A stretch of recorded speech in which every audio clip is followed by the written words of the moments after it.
l'onction peut produire dans une vie. Et je voudrais lire avec vous ce qui est écrit dans Ésaïe 61 au verset 1. « L'Éternel est sur moi, car l'Éternel m'a oint pour porter de bonnes nouvelles aux malheureux.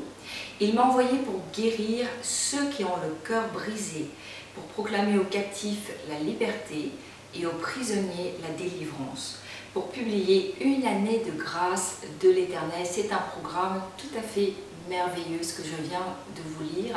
Et c'est ce que vraiment la présence et la puissance du Saint-Esprit peut produire dans une vie. Nous voulons la présence de Dieu parce que quand Dieu est présent, il y a forcément des choses qui se produisent et des choses surnaturelles. La première chose que nous lisons, c'est le salut. Il est question de l'annonce de la bonne nouvelle aux malheureux. Donc comme nous sommes dans une marche avec Dieu, nous sommes dans une marche et nous marchons de sanctification en sanctification, de gloire en gloire, la première étape, je dirais que c'est le salut. Reconnaître Jésus comme son Seigneur et Sauveur. Et la deuxième étape, et je voudrais que l'on s'arrête un petit peu sur cette étape, c'est que l'onction va produire la guérison dans le cœur brisé. Et il est question de guérison intérieure. Et j'aime tellement qu'après le salut, il y ait la guérison intérieure.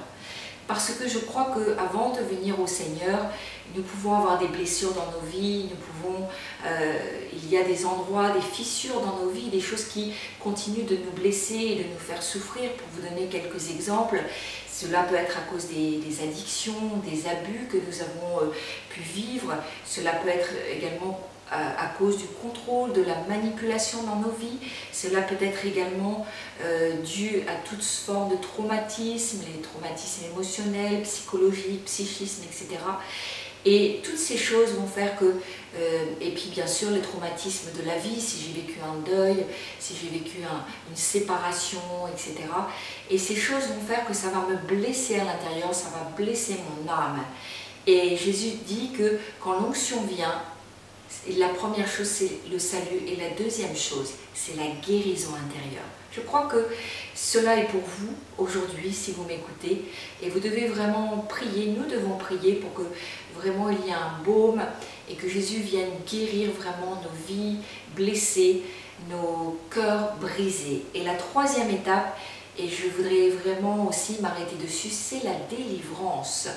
Parce qu'elle est absolument et réellement biblique. Parce que Jésus est venu et l'onction est là aujourd'hui pour libérer les captifs et que les prisonniers aient la délivrance.